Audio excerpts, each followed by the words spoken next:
और हर एक नागरिक को शस्त्र का और शास्त्र का दोनों का ज्ञान होना चाहिए। अगर नहीं है तो दीजिए। जैसे वो अपना कुरान शरीफ पढ़ाते हैं, जितनी भी क्या आयतें हैं ये पढ़ाते हैं। अपने घरों में भगवत गीता सिर्फ शो ऑफ के लिए नहीं, हनुमान चालीसा शो ऑफ के लिए नहीं, उसको पढ़ाइए, बच्चों को बताइए कि आपका मूल्य क्या है। क्यों सुप्रीम कोर्ट, हाई कोर्ट में भगवत गीता पे हाथ रख के कसम खिलवाया जाता है कि आप जो बोलिएगा सच बोलिएगा, सच के सिवा कुछ नहीं। क्यों नहीं कोई और ग्रंथ को रखा जाता है?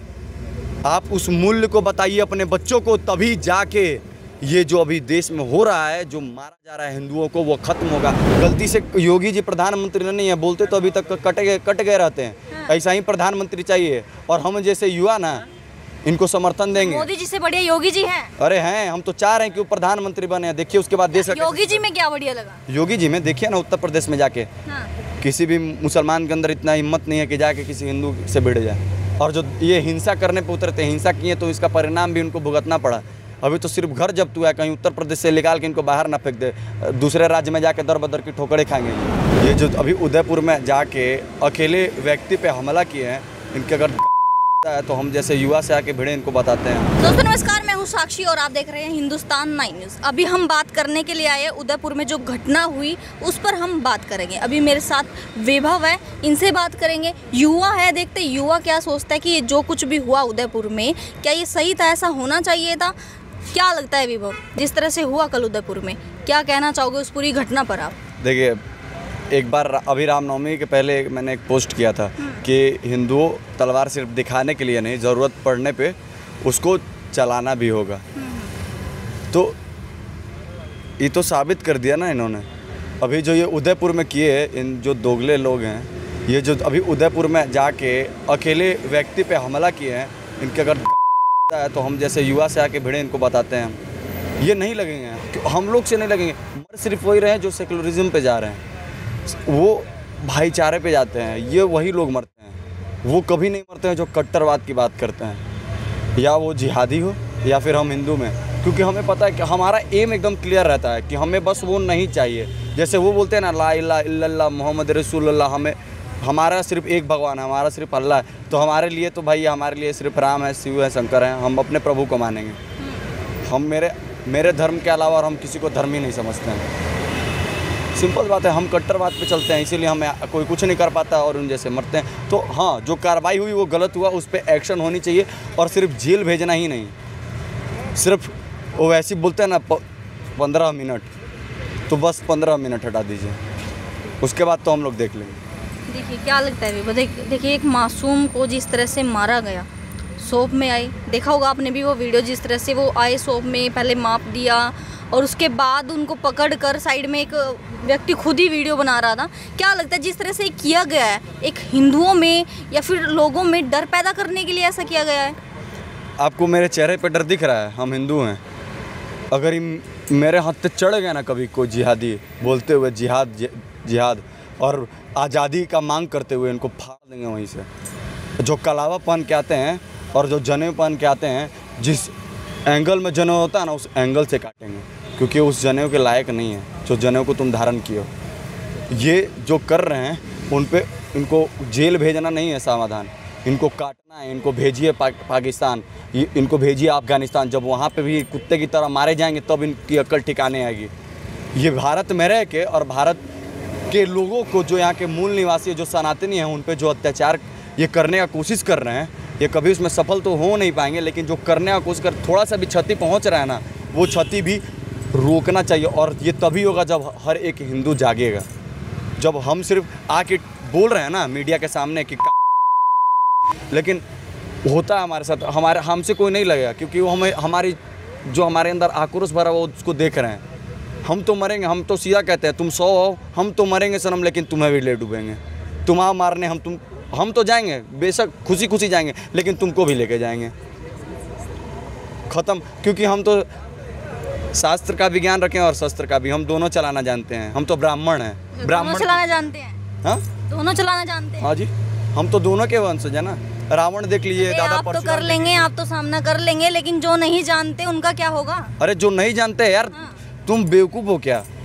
जब अपने पे आती है, जब मुझे बोल रहे हैं बेवकूफ, मुझे बोल रहे हैं। नहीं, मैं उनको जो सेकुलरिज्म का झंडा लेके चल रहे हैं, मैं उनको बोल रहा हूँ, अरे बेहुद्दो अभी भी समझ जाओ, नहीं तो चुन चुन के मारे जाओगे। और हम जैसे युवा भी तुम्हारा कोई भी सहायता नहीं, क्योंकि हम कहाँ हम हमारे जैसे कट्टरवाद जो धारणा के लोग हैं वो हर जगह नहीं पहुँच पाएंगे तुमको बचाने के लिए कि हम बचा लेंगे। ये मरेंगे, ये मरने के लिए पैदा हुए हैं, अब ऐसा लग रहा है भारत में। और इनके कारण कहीं ना कहीं हम भी जा रहे हैं, अगर उनके घर में अगर कोई हमारे सोच का जन्म लेता है तो ये उसको भी दबा देते हैं। अच्छा, क्या लगता है हर किसी को अस्त्र और शस्त्र की दोनों की नॉलेज लेनी चाहिए? हाँ, लेनी चाहिए। इसीलिए तो नरेंद्र मोदी अग्निपथ अग्निवीर का योजना लेके आए हैं। मैं पूछने वाली थी अभी आपसे, इसीलिए तो अग्निपथ और अग्निवीर का योजना लेके आए हैं। और हर एक नागरिक को शस्त्र का और शास्त्र का दोनों का ज्ञान होना चाहिए।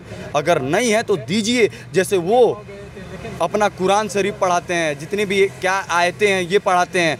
अपने घरों में भगवत गीता सिर्फ शो ऑफ के लिए नहीं, हनुमान चालीसा शो ऑफ के लिए नहीं, उसको पढ़ाइए, बच्चों को बताइए कि आपका मूल्य क्या है। क्यों सुप्रीम कोर्ट, हाई कोर्ट में भगवत गीता पे हाथ रख के कसम खिलवाया जाता है कि आप जो बोलिएगा सच बोलिएगा, सच के सिवा कुछ नहीं? क्यों नहीं कोई और ग्रंथ को रखा जाता है? आप उस मूल्य को बताइए अपने बच्चों को, तभी जाके ये जो अभी देश में हो रहा है, जो मारा जा रहा है हिंदुओं को, वो ख़त्म होगा। अदरवाइज़ आप तो जाइएगा, लेकिन जो हम जैसे लोग हैं वो भी जाएंगे, हमारी आगे आने वाली पीढ़ी जाएगी। लेकिन हाँ, इतना तो अपने बारे में जानते हैं कि हम जहाँ रहते हैं वहाँ पे जिहादियों को नहीं पनपने देंगे। जहाँ हम रहेंगे वहाँ से उखाड़ फेंकेंगे। हम बोलते रहते हैं और वो काम कर जाते हैं, तो हम इसीलिए तो हम तो साबित करते हैं। हमारा तो काम भी वही है। हमें तो ये खुलेआम ट्विटर पे टेररिस्ट बोलते हैं, और हमारे ये क्राइम अलर्ट जो शो चलाते हैं वो मूछ बड़ी क्या उनका नाम है, उनकी जो टीम है वो आके उनकी समर्थन देती है। इस बॉलीवुड भी समर्थन देता है उनको, इन जैसे लोग उनको समर्थन देते हैं सोशल मीडिया पे आके, तब इनका औकात बढ़ रहा है। हम इनके औकात को नीचे कर देंगे। क्यों नहीं हमको कोई बोल दिया ट्विटर पे, तो हमको टेररिस्ट बोल दिए। झारखंड सरकार से गुहाई लगा दी कि भैया इसको अरेस्ट करिए। काहे नहीं कर लीजिए आके हमको, क्योंकि कानून पता है, लोकतंत्र है यहाँ पे, बोलने की आज़ादी है। अगर आप बोल के बच सकते हैं, हमारे भोलेनाथ पे टिप्पणी करके आप शिवलिंग को लिंग बता रहे हैं, और आपको ये नहीं पता है कि लिंग का आप जब फॉर्म भरने जाते हैं तो उसमें स्त्रीलिंग और पुल्लिंग दिया जाता है, तो क्या उससे महिलाओं के अंग का ये हो रहा है, बोध हो रहा नहीं। और ये महिलाओं के अंग की बात करते हैं। हमारे धर्म में सिखाया जाता है कि माँ कामाख्या का जाके पूजा करिए, वहाँ पे माँ का अंग का ही पूजा होता है। ये उस पर नहीं जाएंगे। ये इनको जो पढ़ाया जाता है, हम तो सीधा जानते हैं। हम अपने घर में अपने बच्चों को बोलते हैं कि मुसलमान से दूर रहो। अगर दोस्ती कर रहे हो तो एक चीज़ याद रखना, उनके जैसे दोगले नीति अपनाना। अगर तुमको लग रहा है कि वो दोगला नीति अपना रहे हैं तो तुम भी अपनाओ, कोई गलत नहीं है। बच्चों को सिखाते हैं? हाँ, हम सिखाते हैं। और हमको कोई डर भय नहीं है कि मेरे भाइयों को कोई मार देगा। हम तो खुलेआम बोलते हैं कि जाओ, इतना छोटा भी रहेगा ना वो उसको मारिएगा, वो भी उसके मुंह से भी मेरे जैसा बात ले कि हम तो डूबेंगे सनम, लेकिन तुम्हें भी ले डूबेंगे। तुम आओ मार रहे हैं, तुमको भी ट्रेंड कर रहे हैं आप। हम वो मार रहे हैं, हम थ्रेड भी ना करें। वो खुलेआम मार रहे हैं और हम थ्रेड भी ना दें उनको। खुलेआम धमकी दे रहे हैं कि मेरे हाथे मत चढ़ जाना, नहीं तो फाड़ देंगे बीच से पकड़ के। ये मोदी सरकार है। मोदी सरकार में जब मारने की आज़ादी हो सकती है तो बोलने की भी आज़ादी। मोदी सरकार है, मोदी जी को, पीएम मोदी को ही वो अरे यही तो बात कर रहे हैं। पीएम मोदी को, जो प्रधानमंत्री को बोल दिए हैं, उनको सिर्फ जेल भेजा जा रहा है।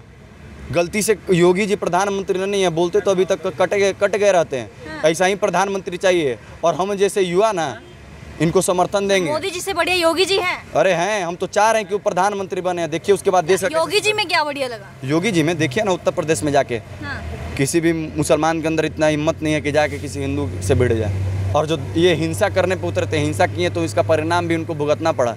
अभी तो सिर्फ घर जब्त हुआ है, कहीं उत्तर प्रदेश से निकाल के इनको बाहर ना फेंक दे, दूसरे राज्य में जाके दर बदर की ठोकरें खाएंगे ये।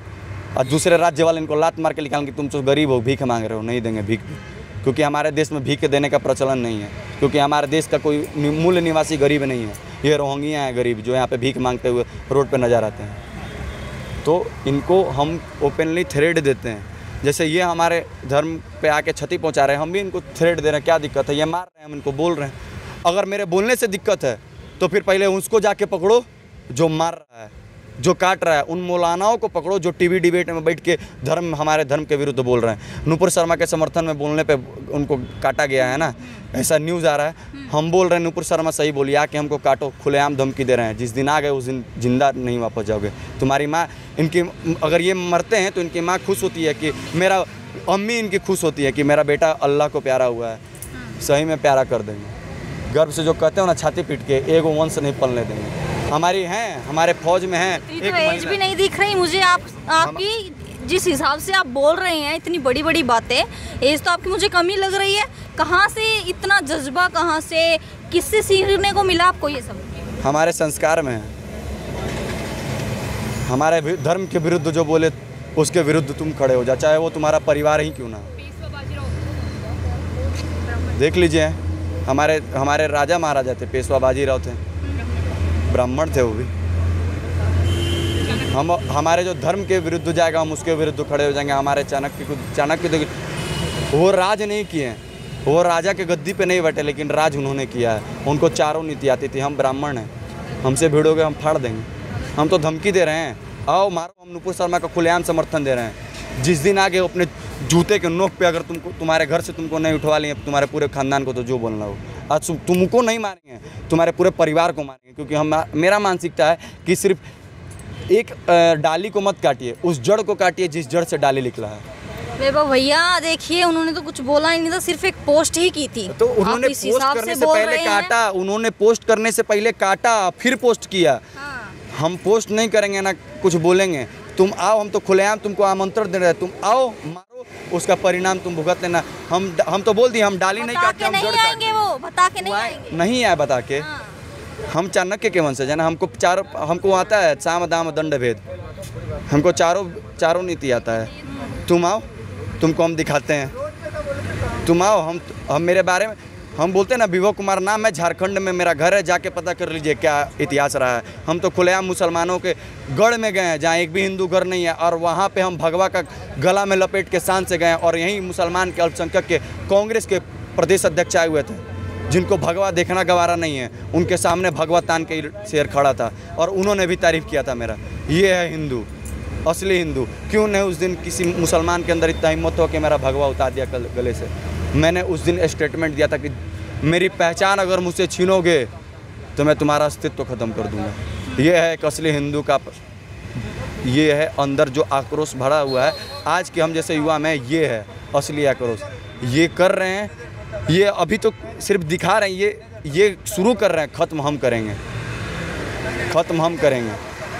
हमारे एक ब्राह्मण थे परशुराम, जिन्होंने 18 बार देश इस विश्व से बहुत लोगों का नाश किया था। तो हम भी उसी कुल से आते हैं। कहीं अगर दोनों हाथ मिला लिए ना तो फिर तुम पनपोगे ही नहीं, और बहुत जल्द ये चीज़ होगा। थोड़ा सब्र करिए, सब चीज़ का समय आता है, लेकिन उस समय सीमा के बीच में अगर कहीं हमारे जैसे युवा से भिड़ गए और कहीं हमारे जैसे सनकी से भिड़ गए, तो कहीं उस समय आने से पहले, वो समय देखने से पहले ही कहीं ख़त्म ना हो जाएंगे। विभव, आपने एक बात बोली बीच में, आपने बोला कि जो ये पीएम मोदी और मोदी सरकार जो ये योजना लेकर आ रही है अग्निपथ, तो आपने बोला कि वो ऐसे स्ट्रॉन्ग बनाने के लिए, हर एक युवा को मजबूत करने के लिए ये योजना लाई जा रही है। लेकिन उत्तर प्रदेश में जब मैंने लोगों से बात की तो वो बोल रही हैं कि ये 4 साल वाली जो योजना है ये पागल बनाने वाली योजना है। और 4 साल अगर बच्चा वहाँ पर जाता है, सेना में जाता है, 4 साल के बाद आने के बाद क्या करेगा? वो बेरोजगार हो जाएगा, आतंकवादी बन जाएगा। इस तरह की बातें मुझे सुनने को मिली। जो सेना का ट्रेनिंग लेके आया है, जो सेना में 4 साल देश का सेवा करके आया, वो आतंकवादी बनेगा? ये कौन बोलते हैं? वो युवा इस देश का ही नहीं, वो गद्दार है, उसको गद्दार के श्रेणी में रखा जाए। और बोल रहा है कि जिसको नौकरी से निकाल दिया जाएगा 4 साल के बाद, जो रिटायरमेंट लेगा उसको क्या बेनिफिट है? 75% जिनको जो निकलेंगे, रिटायर्ड होंगे, उनको हर जगह प्राथमिकता दी जाएगी प्राइवेट जॉब में, बैंक में। अगर मोदी और योगी सरकार बोलती कुछ है, करती कुछ है। बोला तो ये भी था कि किसानों को पेमेंट मिल जाएगी, टाइम से मिल जाएगी, 26 दिन के अंदर पेमेंट मिल जाएगी, लेकिन हुआ ऐसा नहीं हुआ। 15 महीने तक आंदोलन करना पड़ा। इस तरह की बातें सुनने को मिलती है। पहले तो आंदोलन जो हुआ था वो कृषि बिल पे हुआ था, वो अलग है। और ये जो बोलते हैं, और जो दूसरा मुद्दा है कि कहाँ पैसा आता है, जाके एक बार कभी बिहार में जाके लोगों से पूछेगा, वहाँ पे भी किसान है। वहाँ के किसान कभी भी किसान आंदोलन में आपको नहीं दिखे होंगे। क्यों नहीं दिखे? क्योंकि उनको पता है बिहार में अनपढ़ लोग नहीं हैं, उत्तर प्रदेश में अनपढ़ लोग नहीं हैं। उनको पता है कि किसान बिल किसानों के लिए बना था। और दूसरा ये बोलते हैं कि पैसा नहीं आया है। जाके वहाँ बिहार के कभी किसान से पूछो, उसके हर महीना जो किस्त आती है उनके हर किस्त उनके अकाउंट में जाती है 2-2 हज़ार रुपये। जाके कभी पता किए हो? और उस घर का किसी एक व्यक्ति को ना मिलेगा। उस घर के हर एक व्यक्ति ने जाके रजिस्ट्रेशन करवाया है किसान बिल में। उस घर में अगर 10 व्यक्ति तो 10 को 2-2 हज़ार रुपये सरकार देती है। ये उस पर नहीं जाएंगे। 20,000 रुपये होगा, 20,000 रुपये सरकार फूकती है किसी एक घर पे। ये उस पर नहीं बात करेंगे, ये गलत सिर्फ बताएंगे। और जिनको दिक्कत है अग्निपथ अग्निवीर से, अरे बेवकूफ़ो, तुमको ये नहीं पता है कि तुम्हारे देश के अगल बगल के जो पड़ोसी तुम्हारे दुश्मन हैं वो तुमसे युद्ध करने के लिए धीरे धीरे अपना जहाज़ भेज रहे हैं तुम्हारे समुद्र में। जाके देखो, पहले उठा के पढ़ते नहीं है ये। अगर मुसीबत में अगर 4 गो युवा को खड़ा कर दिया जाए बंदूक लेके तो नहीं चला पाएंगे। मारना रहेगा, गोली सीधा मारेंगे इधर, दुश्मन को नहीं लेके गोली हवा में जाएगा। आनाधुन तो फायरिंग करना नहीं होगा भैया, गोली तो आता नहीं है, गोली बनता है, उसको समय लगता है बनने में। युद्ध चल रहा है, गोली खत्म हो गया, कौन देगा? आपका बाबूजी ला के देंगे? 4 साल का आपको अगर दे रहा है ट्रेनिंग तो क्या दिक्कत है? आप लीजिए ट्रेनिंग। मान लीजिए अगर देश में अगर युद्ध छिड़ गया, विश्व युद्ध, तो क्या करेगा भारत? मुँह देखेगा। अगर भारत के हर एक नागरिक के पास अगर आर्मी का ट्रेनिंग हो तो वो सक्षम रहेगा खुद की रक्षा करने के लिए। बोल रहे हैं 4 साल में क्या होगा? 4 साल में कोई ट्रेनिंग नहीं होती। 4 साल में क्या होगा? यहाँ 21 दिन लगता है किसी भी काम को सीखने के लिए। और 21 दिन क्या हम बोलते हैं 1 घंटा मेरे पास किसी भी लड़का को रखिए, अगर वो परफेक्ट अगर निशाना लगाना नहीं सीख गया तो 1 घंटे में? हाँ, मैंने खुद सीखा है। हवा में बात कर रहे हैं आप? हवा में 1 घंटे में कौन सीखा? हमने खुद सीखा है। 1 घंटे आप लगातार किसी भी काम को करते रहिएगा ना, कंटिन्यूअस ध्यान लगा के, तो वो चीज़ आपको आ जाएगा, आसानी से आ जाएगा। कोई बड़ा बात नहीं निशाना लगाना। 1 घंटे में? हाँ, आपने 1 घंटे में चीज़ें, हाँ हमने सीखा है। हमने पता कहाँ सीखा है? सच बोल रहे हैं? अरे हम सच बोल रहे हैं, हम झूठ नहीं बोलते। हम ब्राह्मण हैं, हमारे खून में झूठ बोलना नहीं है। हम झूठ नहीं बोलते, हम ब्राह्मण हैं। जो 5 इंद्रियों को काबू में करना जानता है ना, उसके लिए इस दुनिया में कोई भी चीज़ संभव नहीं है। आप ध्यान लगाइएगा, आपके अंदर बहुत कुछ आ जाएगा, आपके अंदर परिवर्तन बहुत कुछ है। ये चंदन नहीं लगाते हैं, मेरे माथे पे हमेशा तिलक लगा रहता है। क्यों लगता है? तिलक से इनको पता नहीं है कि क्या होता है। ये ओल्ड फैशन समझते हैं तिलक को। अरे मूर्खो, तुम अपने अस्तित्व से दूर जा रहे हो। कभी देखो किसी भी मुसलमान को बिना टोपी लगाए नमाज पढ़ने जाता है, और ये बिना मंदिर जाएंगे पूजा करने, गर्लफ्रेंड के साथ जाइए, कोई दिक्कत नहीं है, लेकिन शो ऑफ करने नहीं जाइए। ये साले शो ऑफ करने जाते हैं। मंदिर में जाइए, दुपट्टे लेके जाइए, जीन्स टॉप पहन के जाते हैं मंदिर में। क्यों जाते हैं? मैं ब्राह्मण हूँ, मैं पूजा करवाता हूँ, ये मंदिर में जीन्स टॉप पहन के आती हैं। इनके माथे पे ये नहीं रहता। अगर 100% में से कहा जाए तो आज भारत में 50% से ज़्यादा लड़कियाँ ऐसी हैं जिनको कि अपना अस्तित्व को भूलते जा रही हैं। ये वेस्टर्न कल्चर को अपना रही हैं। ये जीन्स टॉप पहन रही है। अरे कोई समस्या है आपके शरीर में तब समझ। तो मैंने भी डाली हुई है। आपने डाली हुई है, लेकिन एक सभ्यता भी झलकती है। अगर आपको मंदिर जाना होगा तो आप सर पे चुन्नी नहीं रखिएगा। मैं उन महिलाओं की बात कर रहा हूँ जो कि मंदिर जाती हैं लेकिन सर पे चुन्नी नहीं लेती हैं। क्यों नहीं लेती हो? मंदिर में जाते हैं तो तिलक लगाना चाहिए और चुन्नी ढक के जाना चाहिए। क्यों नहीं? अरे जाना चाहिए। शरीर का एक अंग नहीं दिखना चाहिए मंदिर में जाते वक्त। एक अंग नहीं दिखे। कभी मुसलमान को देखो नमाज़ पढ़ने जाता है, वो प्रॉपर नमाज़ पढ़ने से पहले शरीर को शुद्ध करता है। हिंदू करता है, उनमें 5 टाइम नमाज़ पढ़ने का नियम है। हमारे हिंदू धर्म में भी 5 टाइम पूजा करने का नियम है। किसी को नहीं पता है। ये करते हैं? नहीं करते हैं। अगर कोई भी व्यक्ति करने लगेगा नियमों को तो उससे बड़ा तेजस्वी आदमी कोई नहीं होगा इस विश्व में। यह हमारे ग्रंथ में लिखा। हमारे ग्रंथ में जो बिजी हो चुकी है हर कोई। आप देखिए घर में अगर 5 मेंबर हैं, अगर बड़े हैं 5 के 5, तो 5 के 5 काम करने जाते हैं। 5 टाइम पूजा करने का टाइम किसको मिलता है? अरे क्यों नहीं मिलेगा? हमारे घर में तो सब सरकारी नौकरी में है। सब कोई रेलवे में है, कोई टीचर है। मेरे पिताजी टीचर हैं। वो प्रत्येक सुबह उठ के चंदन लगाते हैं माथे पे, भगवान का पूजन करते हैं। हमारे चाचा रेलवे में हैं। प्रत्येक दिन सुबह में वो पूजा करते हैं। हमारे घर में फास्टिंग प्रॉपर डे में करते हैं। क्यों करते हैं? हमारे पापा चाचा लोग को काम नहीं है, हमारे दादी को काम नहीं है, हमारे परिवार को काम नहीं है। क्यों नहीं हम लोग अपने धर्म को छोड़ रहे हैं? जो छोड़ रहे हैं, जो ढकोसला देते कि हमारे पास समय नहीं है, ये वेस्टर्नाइज, इनको शर्म आता है अपने धर्म को इनको अपने कल्चर को बचाने में इनको शर्म आता है। ये बेवकूफ़ होते जा रहे हैं। ये इतने ये इतने सेकुलरिज्म में घुस चुके हैं कि ये इनको समझ में नहीं आ रहा इनको करना क्या है।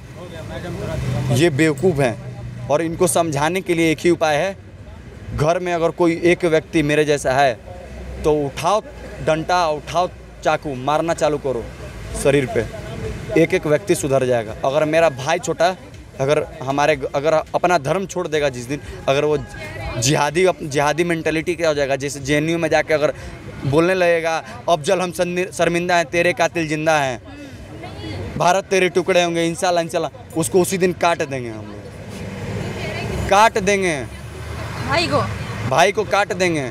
बताएंगे नहीं कि ये रास्ता गलत है, काट देंगे। अरे समझाएंगे, हम समझाएंगे, लेकिन एक सीमा समय होता है समझाने का, जैसे कि मोदी जी समझा रहे हैं। समझाएंगे, अगर समझा नहीं तो काट देंगे।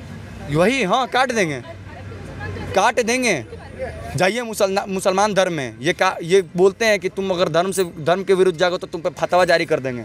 ये फतवा जारी कर सकते हैं और हम अपने बच्चों को मार भी पीट भी नहीं सकते हैं, फाड़ देंगे। हम तो सीधा बोलते हैं अपने भाइयों को, छोटे भाई बहन को, कि अगर धर्म के विरुद्ध गए तो तुम पिटोगे, और तुमको समझाएंगे पहले प्रेम पूर्वक, समझ जाओ। समझाइए ना, ऐसी नौबत ही ना आए। क्यों नहीं समझाइए, समझने ना, क्यों नहीं समझ रहे हैं? जाइए जेएनयू के जो 35% छात्र बिगड़ रहे हैं उनको समझाइए, कभी नहीं समझेंगे।